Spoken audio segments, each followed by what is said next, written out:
Big Bash লিগের অভিষেক ম্যাচে bat হাতে রীতিমতো ঝড় তুলেন বাংলাদেশের তরুণ ক্রিকেটার রিশাদ হোসেন।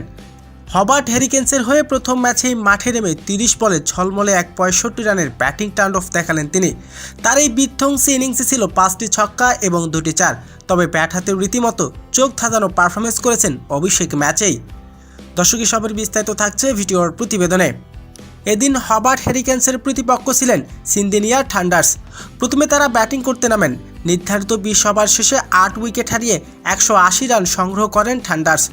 জবাবে ব্যাটিং করতে নেমে হবার্ট হ্যারিকেন্স শুরুতে মাত্র ৪০ রানের মধ্যেই হারায় ৪টি গুরুত্বপূর্ণ উইকেট। ঠিক সেই সময় দলের গুরুত্বপূর্ণ ব্যাটসম্যান হয়ে মাঠে নামেন রিশাদ। অভিষেক ম্যাচ হলেও মাঠে নামার পর একটুও নার্ভাস ছিলেন না তিনি। প্রথম সুযোগেই ব্যাট হাতে ৪ ছক্কার ডাফট দেখাতে থাকেন তিনি। প্রতিটি শট ছিল চোখ জোড়ানো আর আত্মবিশ্বাস। রিশাদ এদিন অগ্রসর ব্যাটিংয়ের উপর ভর করে ম্যাচে টিকে থাকা লড়াইয়ে চালিয়ে যান হবার্ট হ্যারিকেন্স। তবে এদিন মাত্র ৩০ বল খেলে ৬৫ রানের বিধ্বংসী এক ইনিংস খেলেছেন রিশাদ। হাঁকিয়েছেন ৫টি ছক্কা এবং ২টি চার। রিশাদের এমন বিধ্বংসী ব্যাটিংয়ে এদিন সহজ জয়ের দেখা পায় হবার্ট হ্যারিকেন্স। অভিষেক ম্যাচেই চোখ ধাঁধানো পারফরমেন্স তার। তো দর্শক, রিশাদের এমন দুর্দান্ত পারফরমেন্স আপনার কেমন লাগবে দর্শক জানিয়ে দিন আপনার মূল্যবান মতামতটি কমেন্ট বক্সে।